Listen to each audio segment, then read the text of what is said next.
So welcome back to the Creating Synergy podcast. I'm just going to start off by saying I haven't been this nervous for a podcast in such a long time. What? Yeah. I make you nervous. I am nervous. I've had the butterflies in my stomach.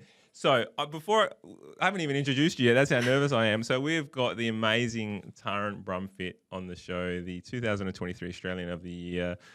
I'm just going to start by saying, bloody well done. It's amazing what you're doing. You're legitimately changing the world, and in such a positive way. And I don't want that to be a throwaway line. Like, you've literally had impact on over 200 million people in your message around body positivity and self-acceptance. You've spoken at places like Harvard University, Google HQ.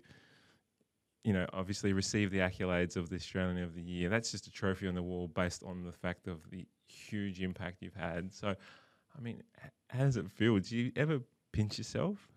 It's so funny that you say that you're nervous because I get nervous, and I also get really uncomfortable when people talk about me in front of me. Well, we're going to be talking about you all. I know I said to my husband who dropped me off this morning, I said, and I actually thought about this in the shower. I probably say no to 9 out of 10 podcast requests. We get a lot of them.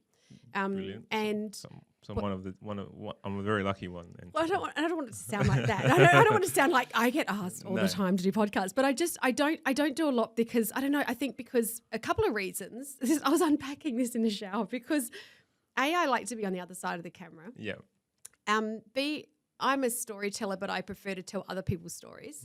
I love speaking on stage and I love entertaining and I love telling stories. But, yeah, podcasters make me feel a bit uncomfortable. So we can do this discomfort together. Brilliant. That, yes, when you say those things, spoken at Harvard or, Google or whatever they are, there is a story behind all of those moments. And there's a quote that I forever say in every talk I give around a man called Steve Furtick, and it's don't compare your behind the scenes with everyone else's highlight reel. Yeah. Because I think that we can make our bios sound so good, Yep. and so we should. We should absolutely Be celebrate the things that we've done. But there's always two tales. You know, so the only reason I got into Harvard was because I was actually invited to the White House, and I took the co-executive director of the charity I run, Dr. Zali Yeager, with me as the +1 to the White House, and then she took me as her +1 to Harvard. So we presented at Harvard together. And as a high school dropout, I was at Harvard presenting, in a room of professors, kind of going, how am I here? But you've been to the White House. I think I had that in my notes and I forgot to put it down. But the White House, how was that experience? I mean, it was pretty wild. Yeah. I mean, when I got the who was in charge of that? It was Biden.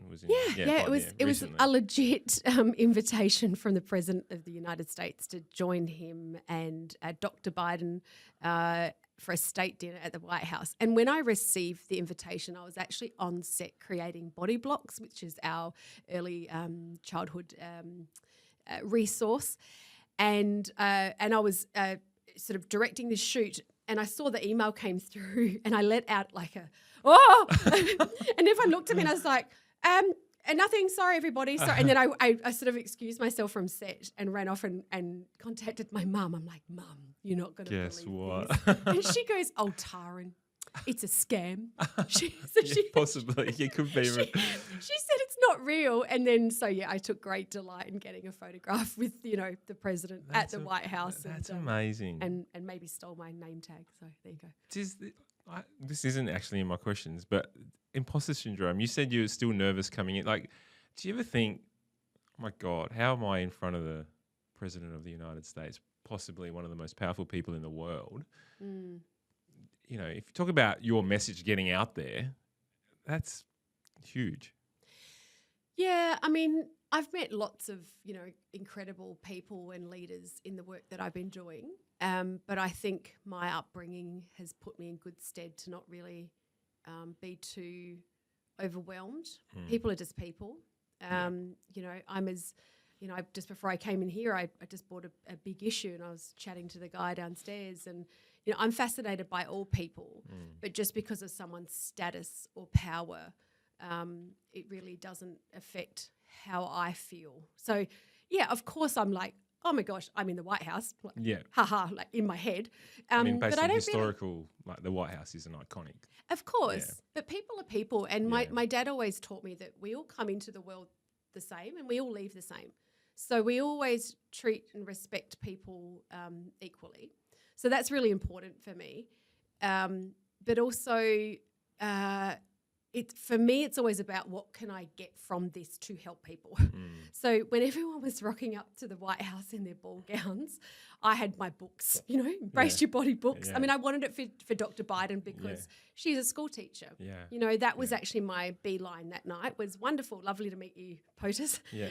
But Dr. Biden, it's so lovely to meet you because my work is immersed in helping young people feel better about their bodies. So had I have known that taking books to the White House was such a problem for security, maybe I wouldn't have done it. Oh, really? Well, it's just, you had to sign things and go through a different entrance. And poor Zali was just, do we have to take the books? I'm like, we have to take the books. Just leave them on the doorstep. We have, that's right.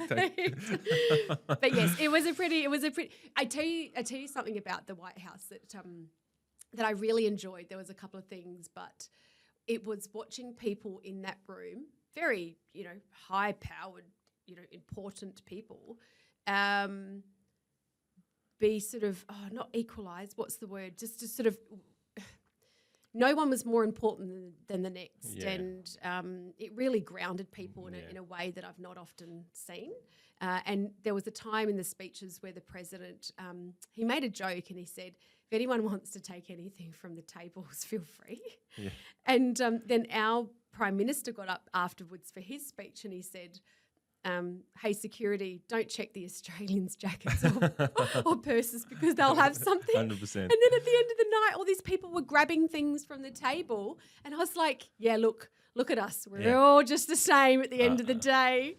100%. Tanya. What'd you take? You surely you took something. I took my name tag. And what else? Oh, just my name tag. So it wasn't that exciting, but I saw people take forks and knives. I would have. Are you kidding? I would have taken the wine glasses, everything. Yeah. I know, I'm such a rule breaker, but then when it comes down to it, I'm not. So there you go. Oh, no, you go home and I'm eating with. I only eat with that fork and knife, right? Like I should have. What a regret. You mentioned your parents there. I love starting this podcast. Going back and understanding who the person is that's sitting in front of me. So what do we need to know about your earliest context to understand who Taryn is and how you ended up influencing people all around the world? This is the discomfort of like, oh gosh, I really have to talk about myself here. But I'm one of three, so I'm the youngest. Yep. So maybe that sort of informed some of the I will be heard, and I have 3 kids. I have 4 kids now, but I have 3 of my own. So it's interesting to watch how the different personalities of the different ages of the kids and the order of the kids. I had a really lovely upbringing. I have really great parents who instilled sort of really good values in me about how we treat people and also. That if you know something that can help people, it's your obligation and your responsibility to do something with that. Yeah. And so I guess I've reflected back on that quite a bit in my career because I never set out to do the things that I set out to do. I just had my own story. I hated my body. I learned to embrace it, and I wanted others to learn how to as well. And then it feels like for a decade, it's just been, there's a problem. Well, I love problem solving. It's part of my DNA is I love that. So here's a problem. What resource can we create? I'll make a film. Don't know how to make a film. I'll work it out. Write a book. I dropped out of school. English was my worst subject. Work out a way. I love challenges and I love problems and, never say never. And I just certainly don't take no for an answer. And I think that probably has a bit to do with how I was raised. And probably, on reflection, I've never said this or never really thought about it, but everyone in my family is pretty competitive. There you go.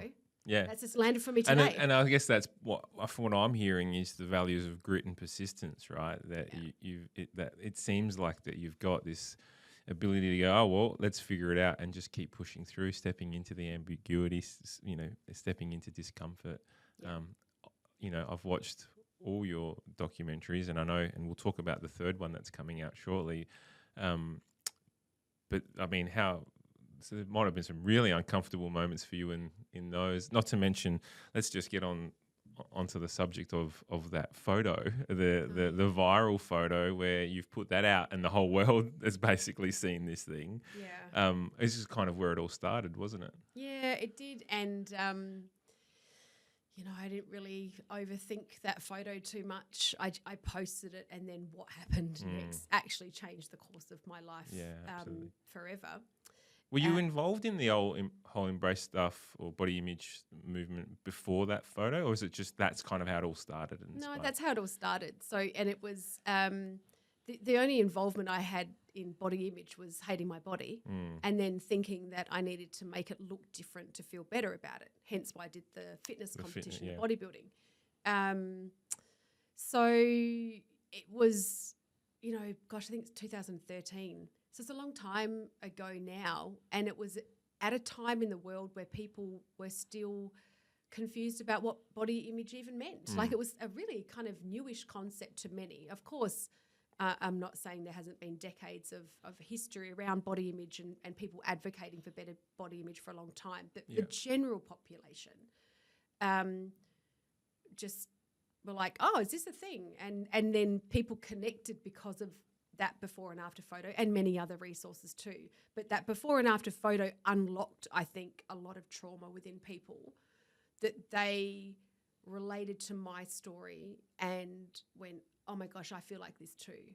And then collectively that kind of energy led to, well, we're deeply unhappy about this. And then it led to, what can we do about this? And then et cetera from then. I was watching the Embrace film not long ago, and a documentary, and I was has a lot of the old ads and everything that that was shown on TV or even displayed on a wall or a billboard or whatever it might be, and it feels like it's really changed since then. And it's been amazing because, like you said, 2013. There was a lot of this. You got to look good. That I remember growing up, my sister had all the girlfriend magazines or whatever it is, and everything was cut and shaped to look amazing.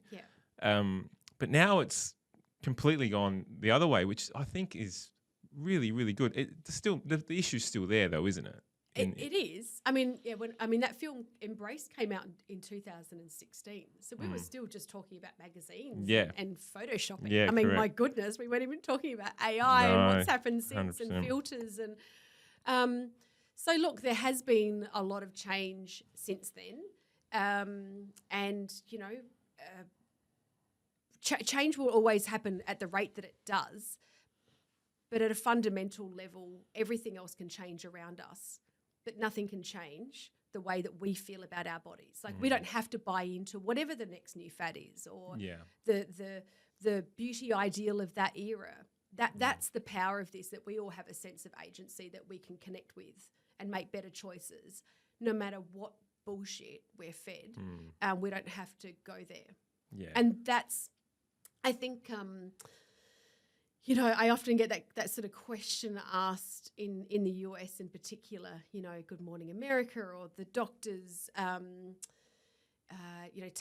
aren't you feeling overwhelmed at creating a movement of change across the world? And I'm always like, I don't say it like this, but what I want to say is the Australian, because not at all. Yeah, she'll be right. I do, because it's I've never met anyone who's learned to embrace their body and regretted the decision to do so. I just think that people don't understand that it's even a choice. And as soon as they discover it's a choice and they go, oh, it's not my body that needs to change, it's my mind that needs to change. And then they go about their path, whatever it means, to embrace their body a bit more. It's so good for your physical health, your mental health. Like, why would you not do it? 100% money back guarantee. I've never met anyone. And we've worked with, millions of people around the world. No one has never knocked on my door or sent me an email and said, Taryn, what you're serving up is shit and I don't like embracing my body. Everyone loves it. It feels so good. I reckon, P.S. Everybody listening, embrace your body. Yeah, 100%. I'm gonna this is gonna segue into what we want to talk about later, which is your new documentary, Embrace Humanity. And I want to get a little bit vulnerable because I'm listening to what you're saying and I'm thinking, I sometimes struggle with that myself. And there's a quote from Embrace that says, we're not all born hating our bodies. It's something the world teaches us. That really hit me when you said that. Why are we being taught and why are we listening to the world when it teaches us to hate our bodies? Yeah, because it's pretty powerful, isn't it? Like it's quite an onslaught of messages. And we need to remind ourselves that there are trillion-dollar industries, beauty, diet, cosmetic. It makes them a lot of money for us to feel bad about how we look and insert product here. So it's interesting because I've just come back from a conference in Cairns speaking to advertising agencies about I get wanting to be commercial and selling products and making clients happy, but I'm trying to get people to get curious about that you can do that and you don't have to make people feel bad at the same time. You are creatives. Let's get even more creative than we've ever been and work out a way to be commercial and make money, but not make people feel bad. And influence in a right way. Exactly. And there's this really interesting example. When I was making the Embrace Kids film, I worked with a team of academics and creatives. And there was the researchers were sort of saying, Taryn, you can't put too many bodies in this film because it will be damaging for kids. And I'm like, it's a film about body image. This is going to be really hard. And how am I going to, as a film director hat on right now, how do I take audiences on a journey and a narrative and set the problem up to then go and solve the problem? Because that's what we do. And so I was really stuck, and I remember being in the office, and I think it was my first professional cry in a decade. I felt just, what am I going to do? It's a film about body image. I need to show bodies. And in the middle of the night, I actually woke up that evening, and I was like, oh my gosh, we can't show human bodies. But we could show dogs' bodies. And dogs' bodies are such a great example because they come in all different shapes and sizes. And we never judge dogs. We never say to the sausage dog, well, you should be the mountain rescue dog and why aren't you bigger? We don't say to the bigger dogs, why aren't you like the sausage dog and dig tunnels? We just accept and embrace and love and celebrate. So why can't we do that for each other? So going back to the creative conversation, that moment of how am I going to tell a story or do something and I can't show bodies turned into dogs, which has turned into Chico the Schnauzer book. It's got its own, it's got its life of its own now, but it's one of the best parts of the film because people love dogs. They resonate with it. It resonated, Did it? Did you watch it? it? Yeah, I watched it with my kids. They loved that. It made sense, right? And everything that we do, I run a business outside of this, is helping businesses through change. And change is always based we always base change on the fact that if people can make sense of it, then they're more likely to change, which is that the dog analogy that you had especially with the sausage dog going into the. I didn't even know that's what they were designed for. So I didn't either. I was like, "What sausage dogs?" I just thought you were like cute at cafes at Henley Beach. No, they go into tunnels. I babysat my cousin's sausage dog for a couple of weeks. It's not cute. Really? It shit me to tears. It's wet nose. Like, nah. You're evil. I only like dogs with dry noses. I thought you were a nice person.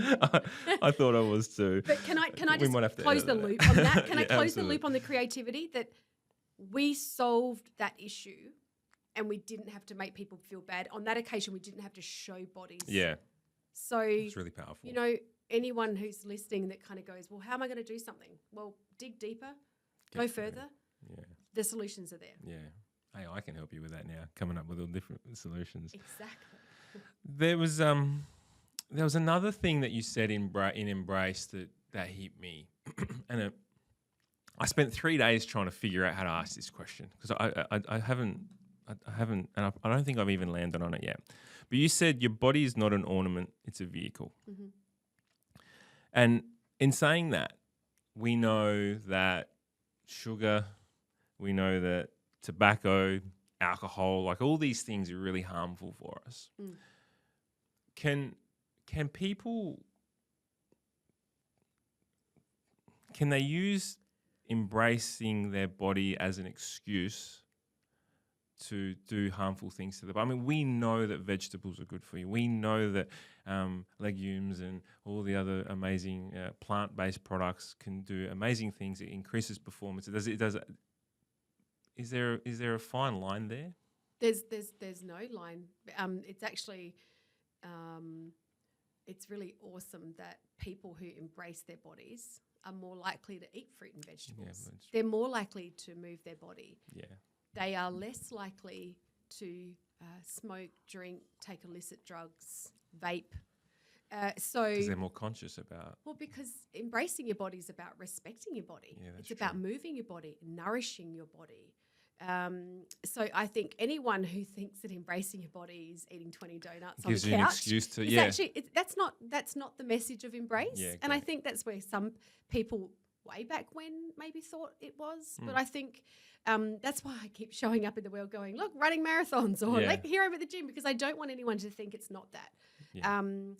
And I think we're kind of there. I mean, the National Press Club address last night, just last night I was on the National Press, no, I wasn't. Last year, the National Press Club address was a great opportunity to really elevate this conversation beyond #LoveYourBody or embracing your body is just loving your body. Yeah. It's like we're past that. Yeah. It's actually, I think the opportunity to be Australian of the Year last year and have the platform to get really serious about what this actually means, I think it surprised a lot of people. And I'm really grateful to have that opportunity to make sure that people absolutely 100% know that it is actually good for your health to embrace your body. Yeah. And it's not just about women and weight. That's what it was for such a long time. It was about, body image, women, weight. It's like, no, it's how we all feel about our bodies. Men, women, it's about our skin conditions, hair, no hair, our muscles, it's how we all feel. It's not just women and weight. And I know that, as a man, because I've spoken to many men about how they feel about their bodies, there is a lot of unlocked trauma, a lot of untold stories. There's a lot going on. There is. There's a lot going on in my head alone. I can't imagine what is out there in the world. What's going on in your head? I'm going to turn the tables now. We took photos out there before. No one else can see where I'm pointing. We took photos out in my office before. And Gabriella, our podcast host, took a photo of you and me standing next to each other. And the first thing I thought of when I looked at the photo, you said, "Oh, do I have anything in my teeth or am I smiling or whatever?" No, I said it was my eyes closed. Yeah, that's right. It was my eyes closed. And the first thing that I looked at was I shouldn't have worn this knit. It made me look big. That was the first thing I thought of. And so I don't know. I think for me, I'm always self-conscious. I mean, I came from a background of sport, played a lot of sport, represented quite high levels in my junior world, so was always fit and let myself go a little bit. So yeah, for me, I'm probably my biggest critic. I don't really care about what anyone else thinks about me. It's more like, how am I comfortable in my own skin? And sometimes I feel like I'm not. So I don't know. I don't know where that goes. Does that come up a lot for you? Does the fact that it's just happened this morning, do you think about this a lot? Yes, I would. Absolutely. I'm always conscious. I think, in the past 6 months, I've dropped about 15 kilo. Mm-hmm. So I've lost weight and I'm still critical of myself. Mm-hmm. As I've dropped the weight, I haven't been sleeping better. I've been feeling better. Mm-hmm. I've been focusing more. So for me, it's about performance. Yeah. But I'm still looking at my body going, I still can't run down the beach with my top off. Mm-hmm. I won't. Mm-hmm. And it's probably an ultimate goal, or just so I can get a nicer tan or whatever it might be. But do you know what I mean? Like I'm a long way off where I think I need to be. Right. And the good thing, I guess, is you don't have to love your body. You don't even need to like it. you could do either of those things great, but you could just feel neutral about it, or you could just worry less about it. And I think we've got to remember in this conversation about how we feel about our bodies is it's very nuanced for us. There's many ways to feel about it, but if we could keep coming back to the functionality of our bodies and just put more focus on how we feel as opposed to how we look, I think that's the key. Yeah. And it's just like I know somebody who doesn't like having their photograph. They don't like looking at photographs of themselves, so they have their photos taken because they want their children to have memories of them, but they just don't look at the photos. And I kind of think, that's really such a simple thing. Instead of not being in the photo, be in the photo, just don't obsess over it or look at it. And I think the reframe on parts of our body that we perhaps don't like or obsess over or want to change, I think just a small reframe can be really helpful. For me, I often talk about, different parts of my body that I've hated over the years. And reframe it to find the love.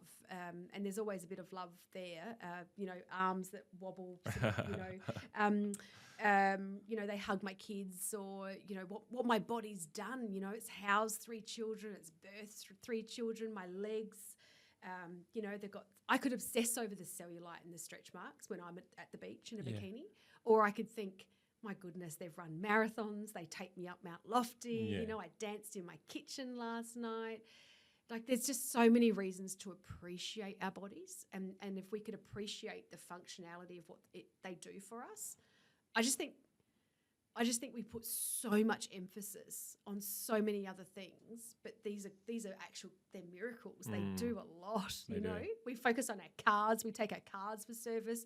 We polish our cars. We look after our cars. But it's like our bodies really are the vehicles. We get one for life. That's it. It's always going to change.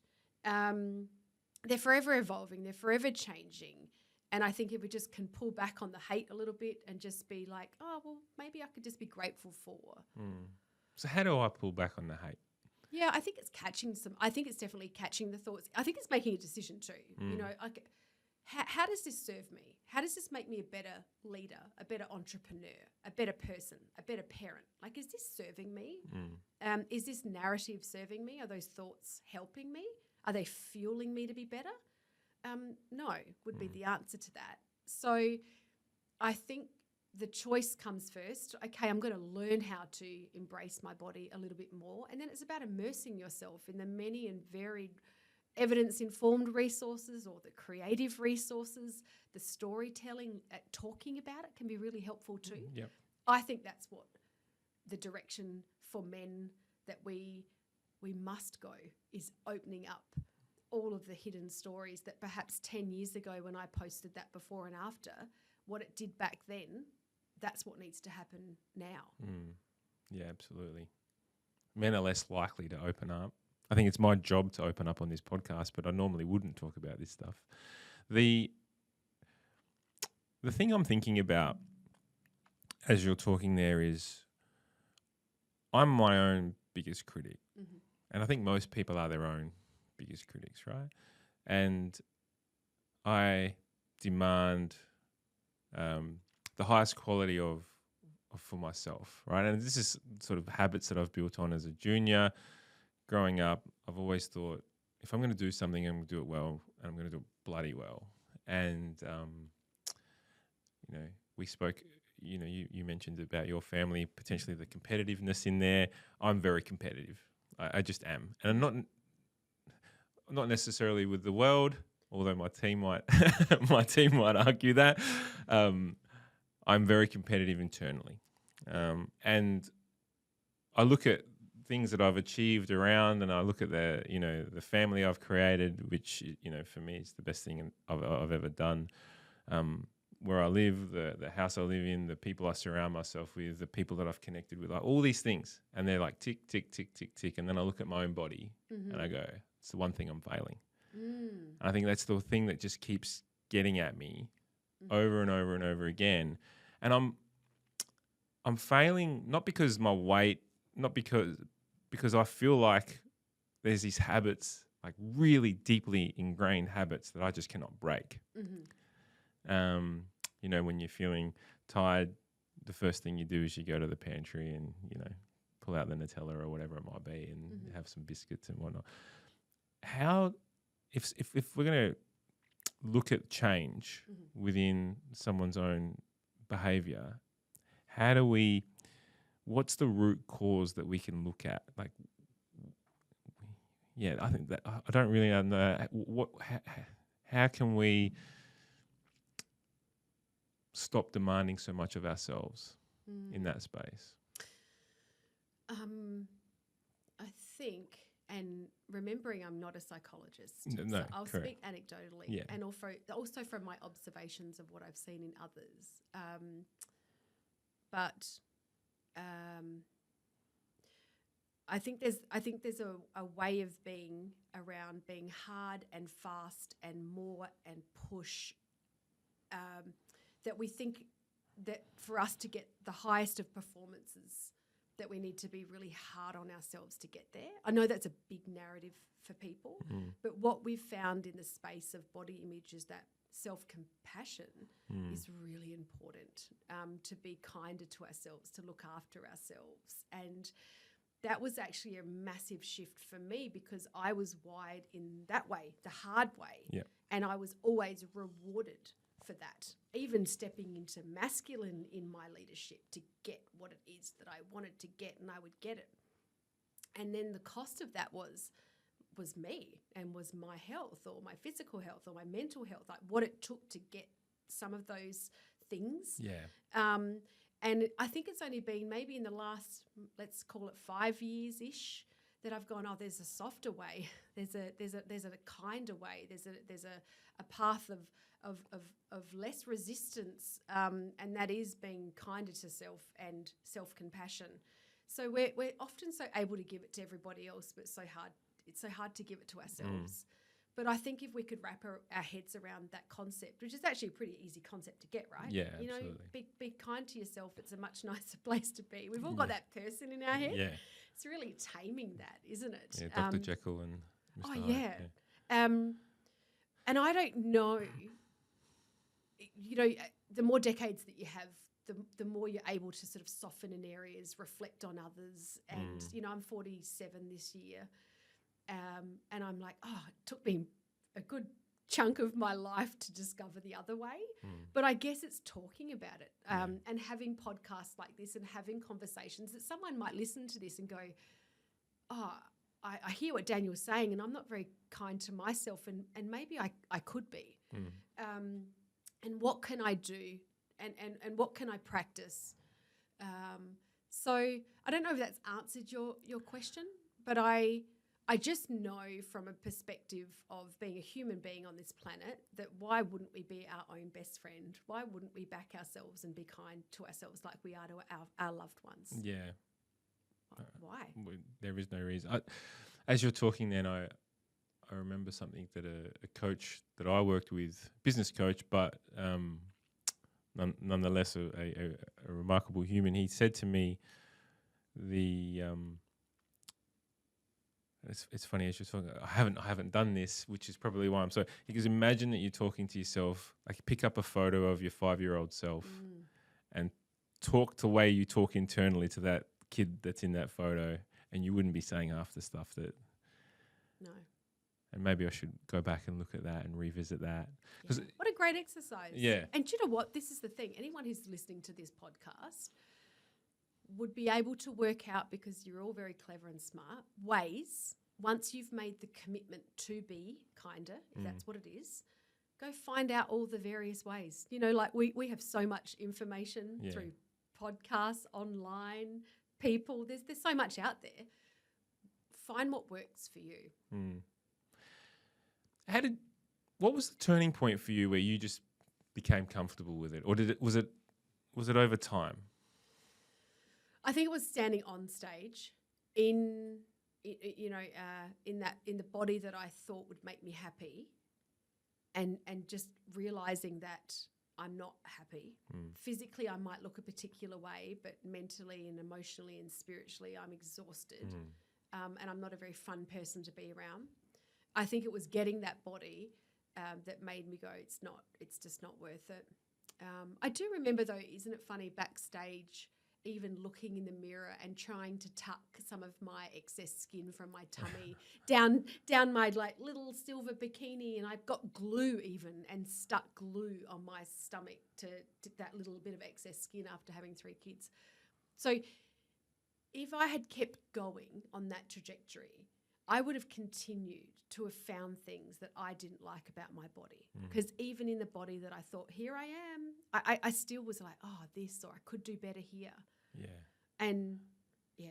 So, I mean, that was never say never, right, Daniel? Never say never. I don't know how I got up in stripper heels in a silver bikini in front of 900 people. Like, where is that even on the radar for me in life? It wasn't. But you had a goal. You set yourself a goal. Yeah. And you did that. But yeah, it's do you think that success bears more criticism of self? Like, you know, and I ask that in a way, like, you set a goal, you achieve it, and then you're automatically thinking about the next goal, and then you're thinking about the next goal, and then you're thinking about it. You're never content. I'd hate to say don't try. Like, that doesn't make sense. So how do you, this is all a mindset thing, keeps going back to the mindset. Never been content. That's actually probably my biggest work that I'm working on. Yeah. So I don't know if I can add anything for the listeners here, or even share insights onto that in that, because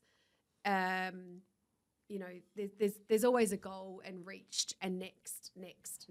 Yeah. And I'm trying to from a personal perspective, find the peace in the stillness, which I've never really experienced in my whole life. And I've got some great teachers around me, Dr. Gemma Munro, Mia Hanshin, you know, 2 of my best friends. We work together, we play together. Gemma's a superstar, and so is Mia. They're awesome. Gemma's been on here on the show. She has. I messaged her last night. I said, "Is there anything I should know about Daniel going on the podcast?" What'd she say? Great guy. You'll love it. Beautiful. I'll slip her a $100 note. That's it. She's the one who introduced us, actually. Yeah, so. And you know what? I went back in my calendar. It was 2 years ago. It was. Yeah. In like May. Yeah. 2022. You got too famous for me. You had to go Not off. at all. I just not too famous. Just that diary last year. But we're here, so it's great. And I think the timing's great considering the new documentary that is coming out, which we're already sort of tapping into. But before we do that, I do want to talk about Embrace Kids as well. Mm-hmm. I sat with my daughters. My eldest Isla is a massive fan of yours. She did an assignment on you. Know you're famous when kids do assignments on you, right? That's so cute. Make sure before we leave today, I have to get my phone and I'll do a little video for her. Let's do it. Yeah. She would absolutely love it. So we all watched Embrace Kids together. Obviously the dog stuff, the dog analogy, all the above. But it was really eye-opening for them because they'd never really thought about their bodies in that way. They're 10 and 12. Mm-hmm. Isla and Ruby, so 2 kids, 2 girls, 10 and 12. They are they're now thinking about themselves in their own skin. But I think what was really great about Embrace Kids was the idea of race and gender, and it was all caught up in that about embracing ourselves. Not it was moving on from the body thing, right? And it was more about embracing who we are.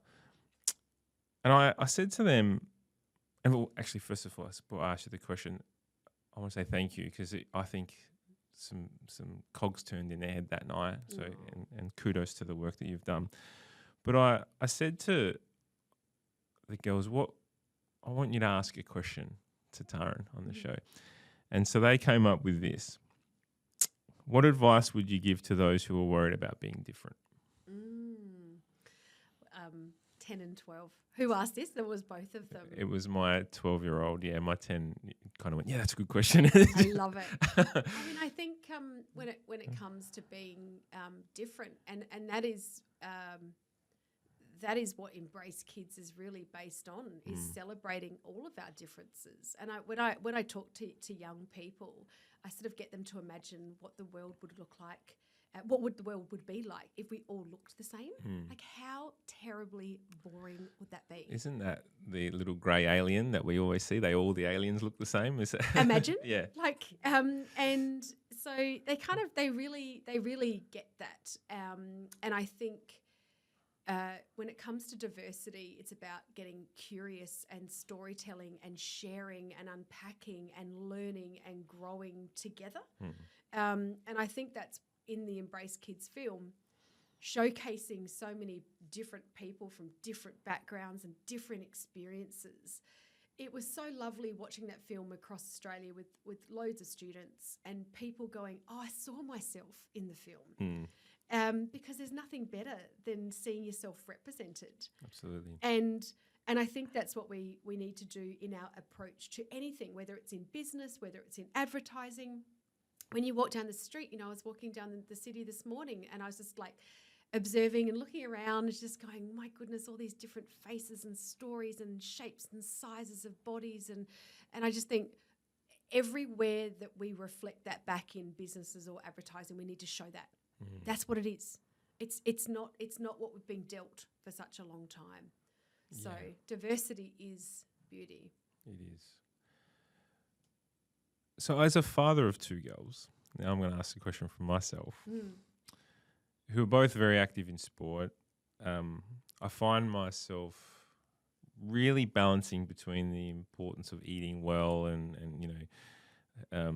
looking after their bodies but I want to ensure that I don't become too body conscious, if that makes sense. So I think there's a fine line. So how, as a parent, can we maintain that healthy relationship with eating, food, performance, looking after yourself, all the above, and making sure that you're at the best ability on they play basketball court, or wherever they're playing, and rather than more on their appearance. Does that make sense? It's more about performance as opposed to. And what message can I give as a parent to make sure that I'm in the right lane when I'm talking to them? The best thing that you can do as a parent is role model the behaviour. So often there's been narratives around, oh, I'm going to go for the run because I ate the chocolate cake. Like, don't do that to kids. Don't make them think that we move our bodies for punishment. Because that's immediately what happens.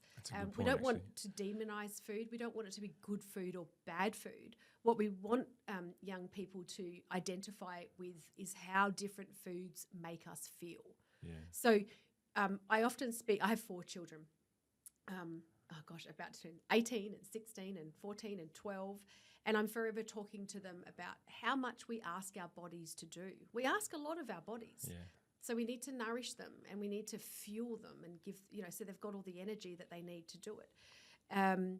But what we don't want to do is demonise food. On the occasions where the kids have Maccas, I always just drop a little comment in afterwards going, anyone thirsty? Like, how's the amount of salt they put in that McDonald's, or anyone farting a lot?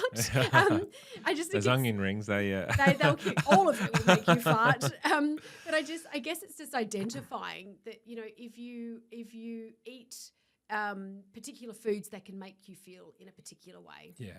You never feel good after eating those foods. Well, you don't, so you just might want to do it on occasion. But if you're if your body's out playing basketball and doing all these things, just make the choices that make the most sense about how to perform the way you want to. Yeah. Do you think the narrative around you will perform better if you eat these foods is that? Yeah, I mean, I think we've sort of be careful, right? When it comes to food and kids, I think there's just been so much. I mean, there's been a lot of BS as well, right? I mean, do you remember we grew up with food pyramids and don't do this and do this, and even now the amount of information that's out there. I mean, I'm confused. I listen to 2 different podcasts and I'm like, I don't know what to do. I don't know what to eat. But if we can keep coming back to our own intuition, which I think nobody knows our bodies like we know our bodies. So really get connected to how food makes you feel, makes it kind of easy to make the choices. About what to put in your body. 100%. And you would have seen this in. There's your. Can you hear it? Can you hear that? Keep that in. That was my body grumbling. That was my tummy. I'm talking about food and I'm getting hungry. Did you have Macca's last night? No, I did not have Macca's last night. You would have seen this throughout the filming of the documentary Embrace Kids, and I don't know that this answer was questioned for me, but what are some of the warning signs that we might see in children who are developing unhealthy relationships with food or themselves or their image or their gender or whatever it might be? So that's a big question, I understand, but I think just speaking from behalf of the parents here, listening in, what are those warning signs and what can we look out for and how can we nurture them or help them guide down another lane, another road? Yeah, sure. It's actually the reason that we made the film was because, and why it branched out not just from body image but into stereotyping and bullying and gender and representation. You know, there's a lot covered in that film. Yeah. And we never set out to sort of solve any issue. It was really to open up the space so parents could have conversations with their kids about whatever's going on. Yeah. So we're really proud that a Flinders University evaluation on the film has just been published to show that it increases self-compassion in young people. Great. So we're just thrilled because apparently the researchers tell me that self-compassion is a hard one to sort of grasp and get, but the film does that. That's amazing. Yeah, it is. And thank goodness we work with researchers and academics. You know, for those times that it was tough, it actually worked out just as it was meant to. Beautiful. But I would say, I mean, again, parenting, it doesn't come with a book, does it? But we know intuitively when there's things going on with our kids. And what I would like to think that if your kids are 8+, that putting on a film and sitting down and watching it with your kids opens up a space to have any conversations that you might have thought, I don't know how to broach this. It's a heart opener. My 16-year-old watched the film after I came out of the edit suite, and I was like, what did you think? And he said to me, he goes, it's better than I thought it was going to be, Mum. I was like, oh my gosh, that's a 5-star review from a teenager. But it's amazing the power of just sitting around in your lounge room and just talking about these sort of big subjects, but always seek help. If you know intuitively something's going on for your child and you don't know what to say or do, get help. Yeah. When it comes to body image, we have a book that's like so thick that I think Penguin was like, can you cut it? And we're like, nope. It's the thickest, parents' how-to guide when it comes to body image that Dr. Zali Yeager and I wrote with a team of academics and researchers. It's beautiful. It's all there. So immerse yourself in the resources. Yeah, absolutely. No, it is an amazing movie. I think for my kids to sit down and watch something for an hour and a half, they're normally picking up their phones or they're on their iPads or dozing off or whatever it was. It was my KPI. Yeah. I'm telling you, when I sat down and watched this in cinemas with kids around Australia when it was first released, I would sit there obsessively and go, how many times did they go to the toilet? Yeah. How much rustling did I hear? But they were really actually quite captivated. And it was because of those incredible, powerful, courageous young people that were in the film sharing their stories with such vulnerability and beauty. And there was one girl, I don't know how else to say this, but she was the Asian girl in there who spoke so eloquently, was amazing. But my kids were they were captivated. I think because they see themselves in it, obviously, and then they see their friends in there as well, because they see all the different types of personalities. And it was for those who haven't, I recommend going and sitting down. It was a really good family exercise to sit down together and watch that. So let's move on to your third documentary in your trilogy, Embrace Humanity, emphasis on the man. Yeah. Talk to me about that. This film has been bubbling away for a few years. So we're right at the beginning. So we haven't even financed the film. So because Kickstarter is where you financed the previous ones, is that right? Kickstarter, the first one. And then, of course, that was, you just need to get the seed funding, really. That's kind of where it lies with films. The second one, I ran a marathon, sold raffle tickets, sold scarves, did anything and everything for that second one. And then this third one now, I just want to make the financing a little bit easier. Yeah. So I don't want to run another marathon. I don't want to sell raffle tickets or scarves. I just think there's got to be an easier way. So, this film's really important to me because my work has been focused on women for such a long time, and then it was focused on young people.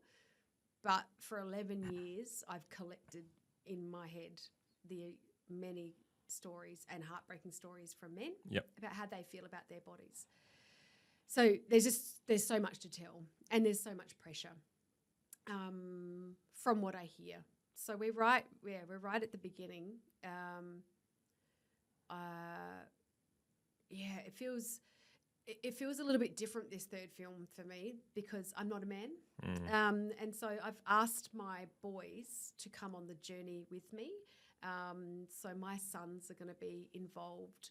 They don't want to be on the camera. They're really private. And there's a bit of a narrative like, we'll help you make the film, not woke mum. Yeah. Right? That's kind of, they're teenage boys. When it comes to body image, it's not just, it's also about how to be a man, because there's a lot of confusion about that. And you tell me what your thoughts are, but in the media, it just feels like I just don't want to have the TV on in my house because I don't want my boys to hear this constant narrative of how shit men are. It worries me. I mean, I know that you've got girls, but imagine having boys trying to raise them in a world to be good men. Yeah. And there's a lot going on. Yeah. It feels a bit wild and messy to me. And I don't have. I got two nephews, same age as my kids, right? Okay. So I see what my sister's going through firsthand in the same point.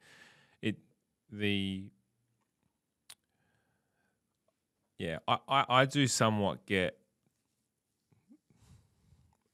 emotional, if that's the right word, for lack of a better word, when you hear about all the these comments of mansplaining. There's these comments of like all the narrative in the media at the moment around beating up, with domestic violence and all the stuff, and like there's no excuse, and I'm not condoning any of that, obviously, but when someone turns around and like people who are close to me and they'll say, men are all shit or whatever, like you just go, well, hang on a sec, like I bust my ass to make sure that I treat everyone equally. Yep.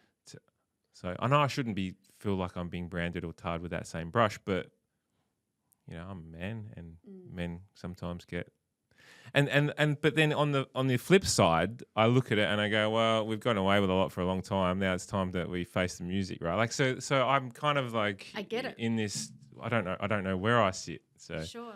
I just think so yes, we need to highlight the big problems. Yeah. But also we need to be careful in the way that we do that, because I think some of the narrative can be quite dangerous. And especially for young, impressionable men starting their journey, there's a lot, that they're going through,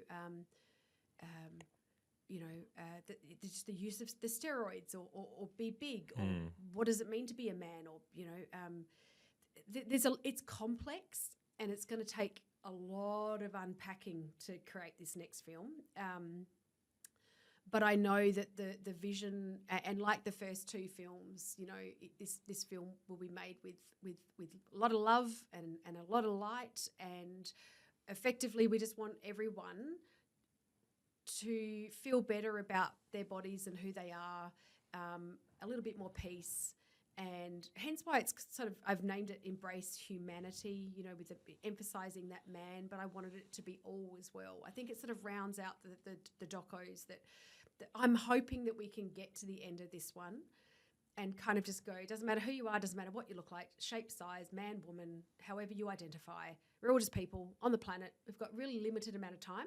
Eyes to the front, everybody. Let's go and have some fun, enjoy our lives, be kind to one another, and be successful, whatever that means to you. Actually, men experience their body image dissatisfaction has tripled from 15% to 45% in the last 45 years. Research indicates that 60% of boys and men want to change. As you said earlier, some want to get bigger, some want to get smaller. What outcomes are critical when you're thinking about this? I know we talked about everyone get along, but in regards to, if I want to hone in on the humanity, the man part, what outcomes do you think are going to be really critical for you in working with young men and of the like to think about themselves differently? I mean, the good thing about body image is that what we try and get people to think and how we get people to think differently about our bodies is quite universal. So it's functionality over appearance. It's reducing appearance-based commentary.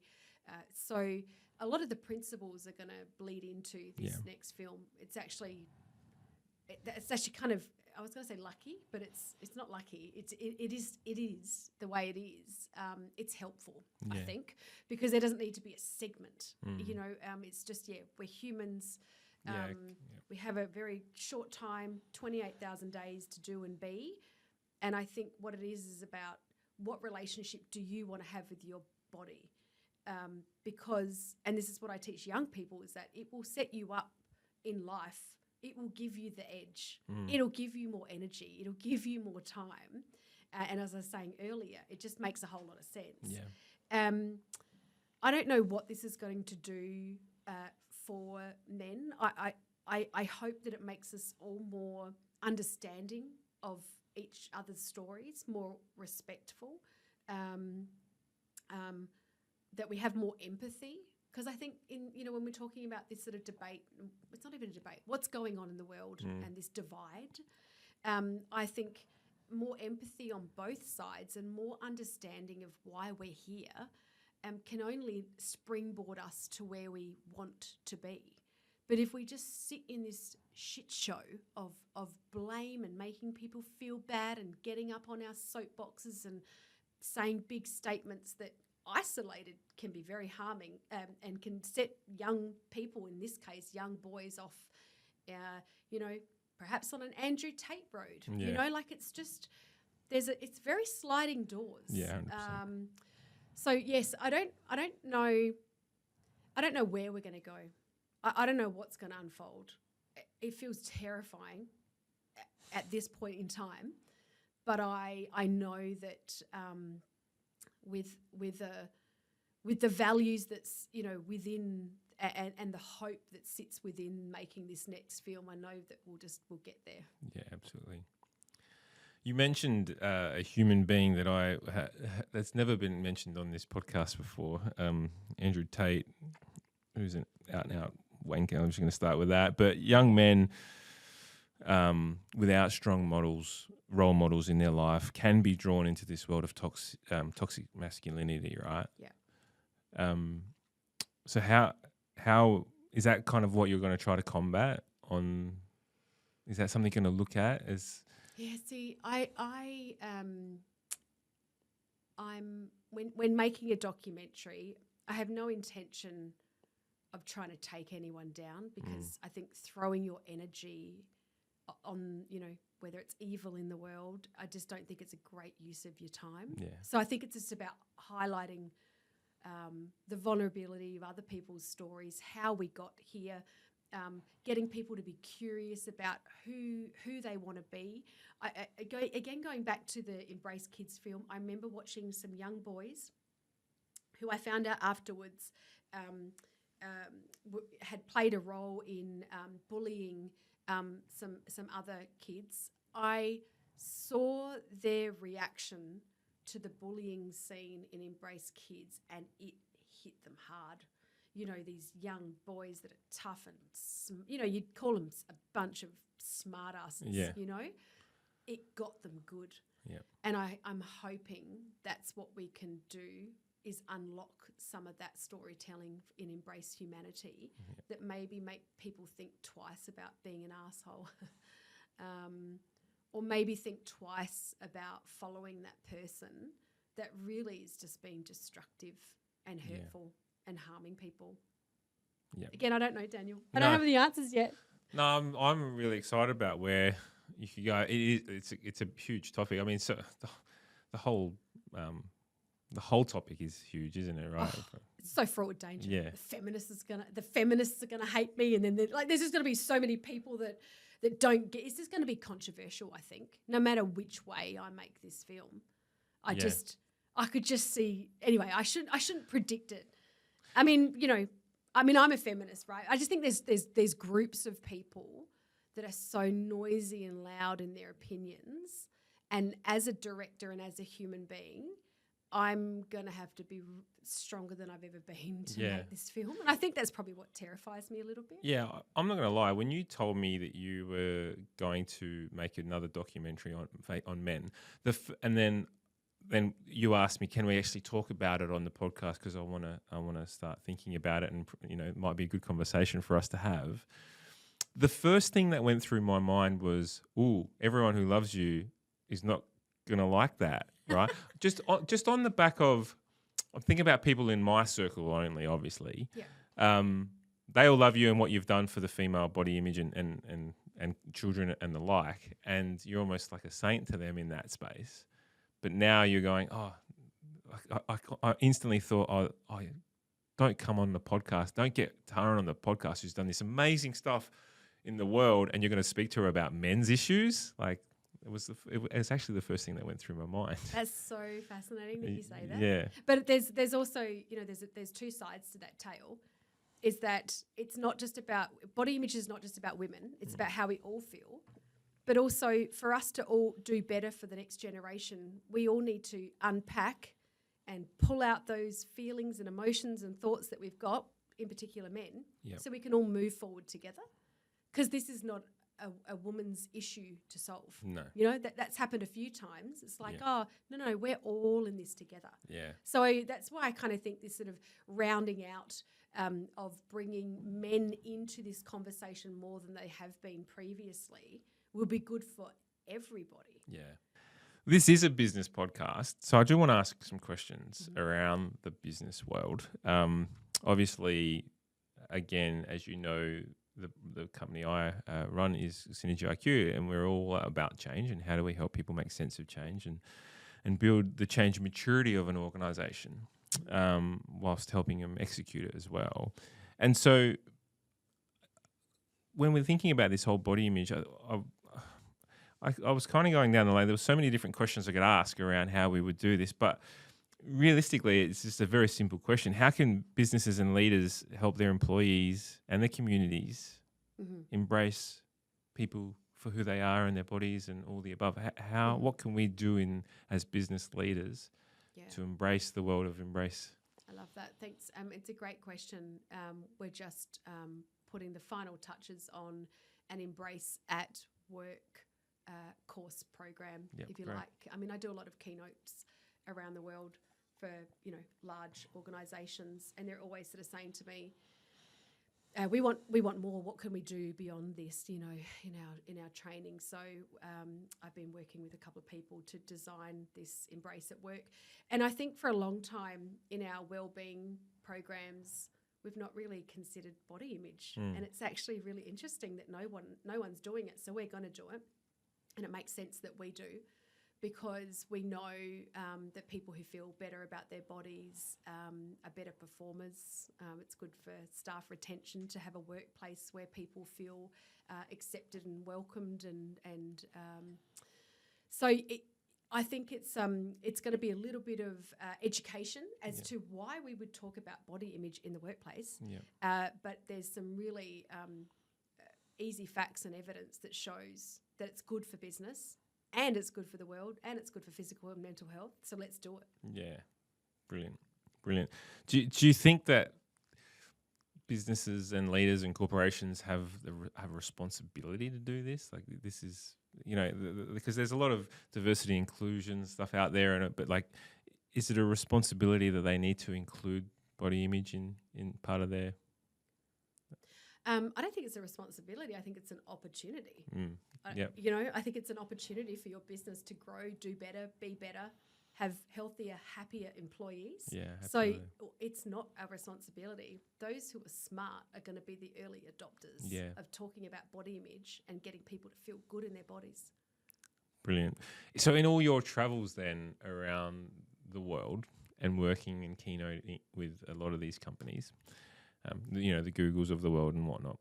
What's gold class? What have you seen that's gold class in regards to what companies are doing? And what are some tips and tricks we might be able to pick up from your learnings?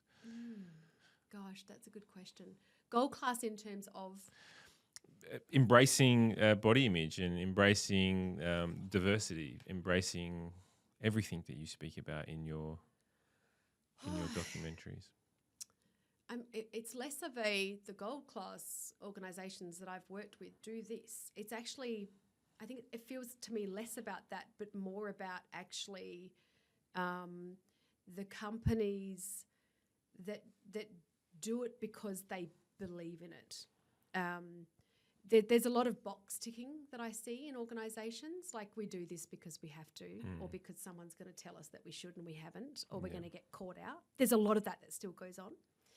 But I've loved working with a number of organisations, whether it's the CFO that's booked me or the CEO. Sometimes it feels like coming out of left field to do a keynote at, I don't know, one of the big fours or whatever it might be. Like, why are we getting someone to talk about body image? And they all get it by the end. Yeah.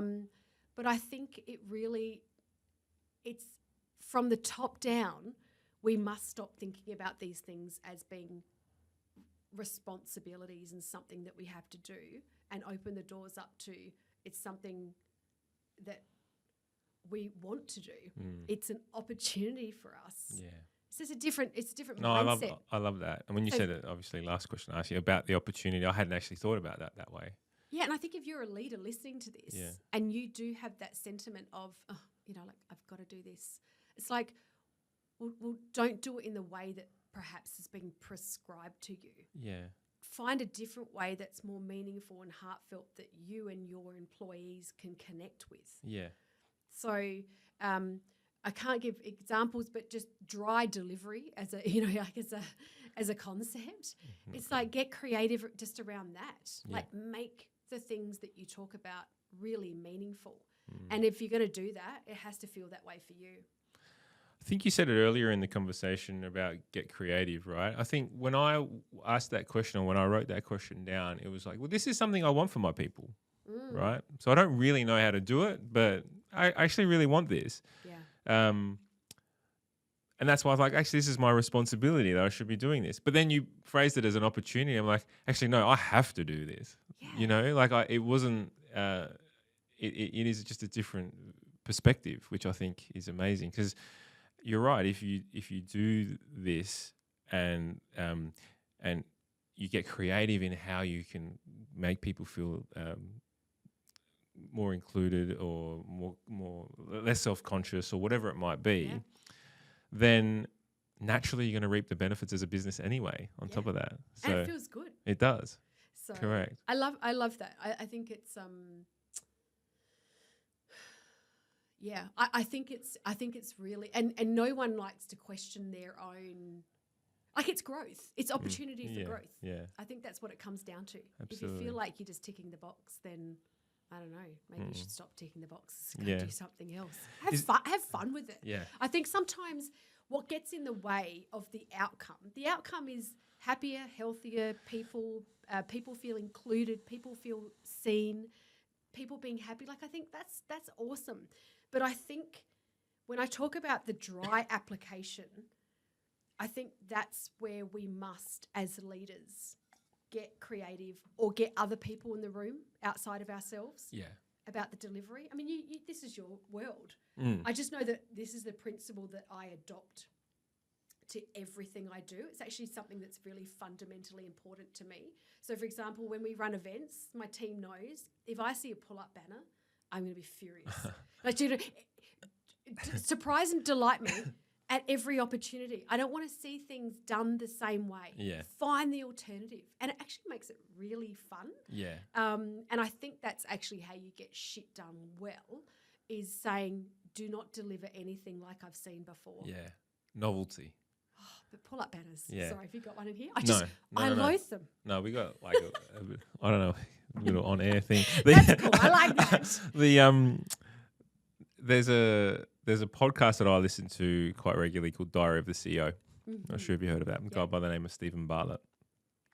He runs all these businesses and whatnot, and he's written a book called Diary of the CEO. But the one thing it's about bringing novelty into the workplace. And there was one thing that he had in his marketing business. Now this is an extreme, but he had a blue slide, like a slippery dip, coming down from all these different levels, and you could get from like level 3 down to level 1 on this blue slippery dip.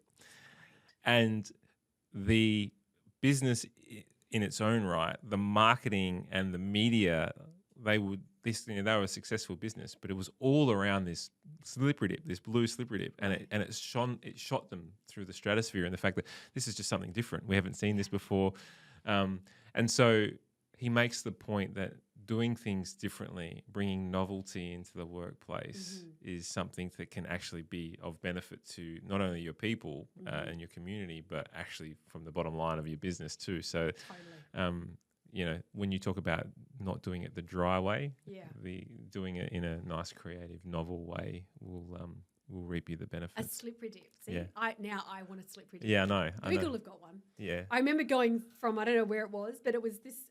It actually felt like one of those old school silver ones that you get stuck on. So it's like they get too hot, they burn your ass. It wasn't hot because it was inside, but I just couldn't slide. I couldn't get they got to control the speed in which you go down.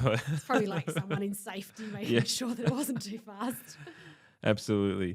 I am conscious of your time because you are, I think, going off to another keynote, yet another keynote after this. But is there a question that I've missed? Is there something that I've not asked in regards to, you only choose 1 in 10 podcasts to come on? Is there something that you really want the people listening in to hear and learn from and resonate with?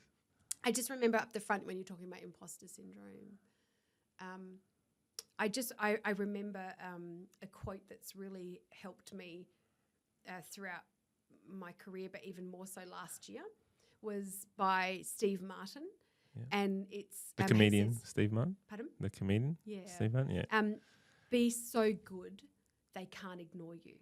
It was my lifeline last year, and at times over the years when I was selling a car, working a second job, trying to get this body image movement thing off the ground. Like I would see people with my photography gear on my bike, and they'd be like, what? Like, because I've just sold my car to rub the coins together. Yeah.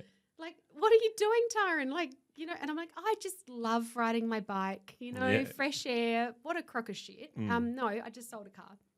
There's been just so many really tough moments.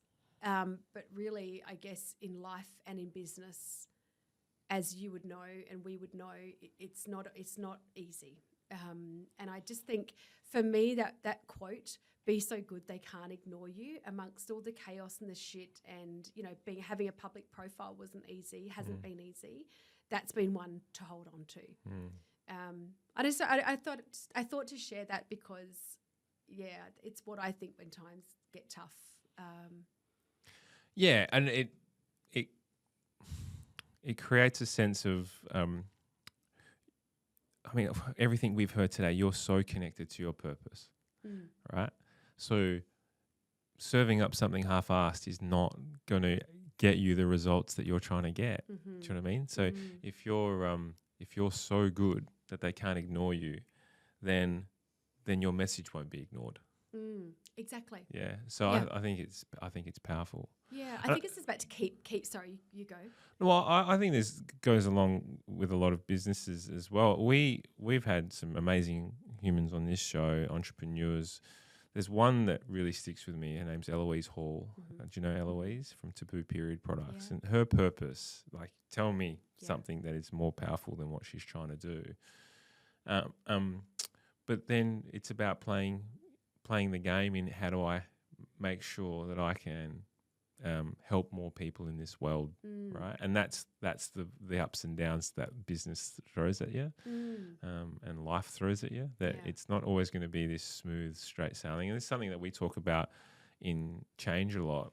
Think about just any sort of change program. There's this, and most people think it's this nice straight line. Yeah. It just goes, I get from here to here, and we can. But it's this really squiggly line in the middle. Yes. And we call it the messy middle. Yep. And it feels like you're constantly living in the messy middle. Yeah. So it's about how do we not necessarily get rid of the length, but we untwine it a little bit so we can actually get and we get better every single time. So or we make peace with it. Absolutely. Or we have acceptance that Correct. it's not smooth. Correct. I mean, I think, the Steve Furtick quote that I mentioned, don't compare your behind the scenes with everyone else's highlight reel. Yeah. I think unpacking that and spending some time, the way that we compare, we play the game of comparisonitis so much that, they've got a better life, a better husband, a better car, a better friendship circle, they go on better vacations, whatever it is. We do that constantly because we're wired to compare. That's what our brains do. But I think if we could understand that the way that a lot of people show up in the world, their shiny selves, there's a whole heap of shit going on. And I think as leaders, it's our duty and responsibility to share more of that shit behind the scenes. Because it just does such a great disservice to others, whether it's body image or just how we show up in the world, just to show up so sparkly all the time. And given the job that I've done and the people I've met and the places I've been, I've had the wonderful opportunity of meeting some of the shiniest people and world leaders, and you go, oh, they are just like us. Yeah. But we forget that sometimes when we are in our messy middle. Yeah, 100%. I've interviewed over 120, 130 odd amazing humans on this show. And the question I get asked the most is like, who's your favourite and what have you learned the most or whatever? And what's one thing based on all those episodes have you, and it always comes back to this one answer. Everyone's human. Yeah. Everyone is going through the same shit. Yeah, aren't they? They're trying to work it out. There's an element of fake it till you make it. There's an element of figuring shit out as it comes along. Like it's no one's got the formula. We're all trying to figure it out. And so true. It's humbling speaking in front of everyone or having these conversations with everyone where they're kind of going, I don't know, like I'm just like you, Dan. I'm just going to figure this out in the next 6 months, and I'll make some errors, and I might piss some people off, or I might make some people really happy. We've got to figure it out. So it's very humbling. But in saying that, what I would say, this is coming back to the work, is the edge in life. I really believe is having acceptance of your body. Because you're in it all the time and it's the one that you'll have for the rest of your life. And I just, it's such pure delight for me to spend time with young people and look at them and say, whether it's a musician or whether you're going to be a footballer or an academic or whatever it is you're going to be in life, get the relationship you have with your body right now, make that choice and go and soar. For people our age, I say our age. You're younger. How old are you? I am about, I think, 8 years young. No, I'm 39. So see, this is the shit that happens, folks. When you get older, you keep trying to drag people who are younger into your you just do. So I'm 47 this year. I know. I heard you say that earlier. Damn. But for us, it's harder to unpack. We're part of the same generation, though. So I don't know. I can't even keep up with all that. I think we're millennial, Gen Y or something. It's just, for me, it's just like more labels and more divisions. So I'm just like, I don't even know. But it's really, because I said that to Celeste Barber once. I'm like, people our age. And she's like, excuse me. And I was like, what? And she goes, anyway, I've got to stop doing it. It's becoming a habit. For us, it's harder to unpack. But what I do want everyone to know is that having a better relationship with your body at any age, at any stage, is really possible, and it's really fun, and it's so adventurous. And in terms of productivity and output, given this is a podcast around business, I have to say it's been a formidable edge for me to have so much attention and time and energy focused on my organisation, my charity, my work, my businesses, without all that hoo-ha of, I hate my bottom, or I don't know, my thighs are too big. It's like, I don't have time for that. Eyes to the front. Yeah. We can all do that. So hopefully some of you will. Well, I'm going to make the commitment to change in my own right and the way I think about myself. I'm going to circle back on this comment. Yeah. What are you going to do? What's the first thing? What are you going to do? Like, where are you going to start with that? Well, I'm going to notice it first. Great. I think that's where I'll start. I don't know where it's going to take me, but I think just simply by being in the room with you, I noticed it, right? So it's now now I know what I know, and I can work on that. So I'll start there. Who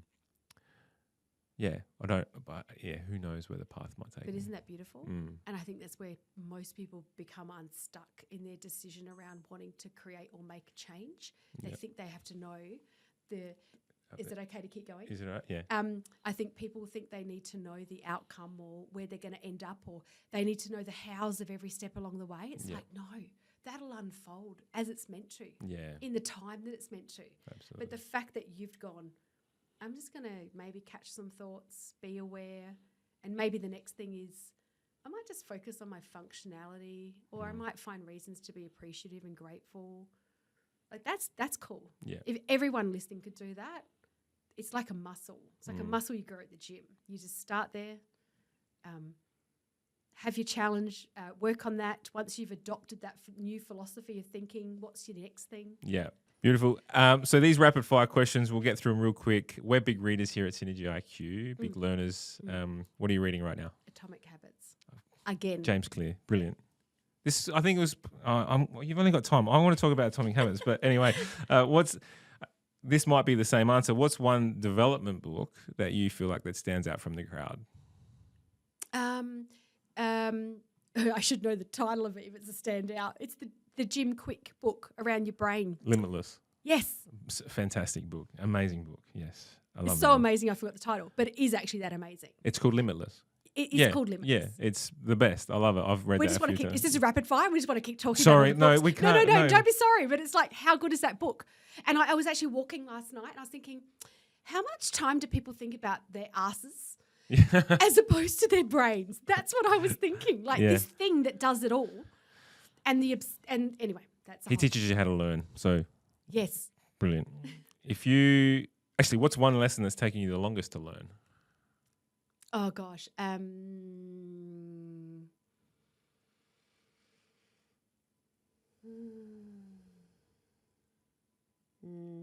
think it's my shadow work. I think it's how not to be Mary Queen of Scots if people have done me wrong. Oh, we can unpack that. You can't. I've got 2 minutes. It's how to be more. It's how to call in more grace. Yeah. Than fire. Yeah. Right. So when people, I can be really unforgiving and black and white. I think I share that same trait. Yeah. Let's unpack that over a beer. Why don't I should start. I've said this before. I should start the podcast with these questions. If you could have one coffee with one historical figure, who would it be?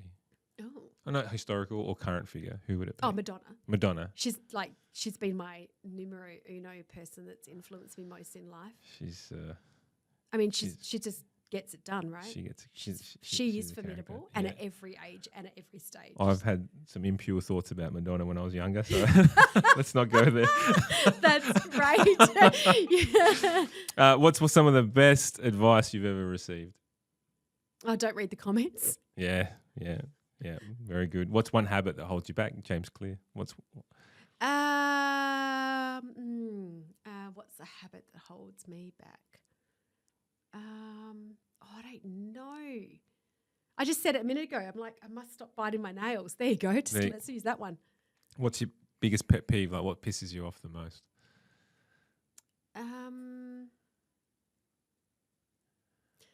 People who swing right when they want to turn left in a car. Yeah, why do they do that? Why do you have to swing right? Just turn left. Just turn left. Do you know what I'm saying, right? It's like they're giving themselves room. You don't have to swing out. No. Just turn left. Yeah. Don't swing out right. The car will do it for you. You don't. Yeah, I'm with you. I think that's skyrocketing up into my pet peeves. Oh, you've just made me angry. All right, if you could pay someone to do one of your chores, which chore would it be? Oh gosh, I outsource lots of my chores, so I'm not sure what I've got left. Mopping the floors, surely. I don't mop floors. Yeah, no, that's the worst one like that. Yeah, I don't. But it's like, what do I? I mean, I would if I had to. I'm not like I'm so precious I don't mop floors, but I just don't. But what? I'm just trying to think. Is it around my house or what's a chore? I know this is meant to be rapid fire. I don't know. You know what? I'm going to say I've outsourced everything I do. Yeah, I think. And then when I'm tonight when I'm lying in bed, I'll be like, God, I've got to do that tomorrow. I'm And gonna I'll be get like, that's what I was supposed to do. I'm going to get a WhatsApp message. You will. That's hilarious. What's one word you absolutely hate? No. No. I don't like being told no. Yeah. But then it's like also a bit of a challenge, so maybe I like it as well. Yeah. We'll stick with no. Any words. We'll stick with no. If you became invisible, what's the first thing that you would do? I think about this actually a lot. Do you? I would just travel to the most heartbreaking places in the world and see it from my own eyes.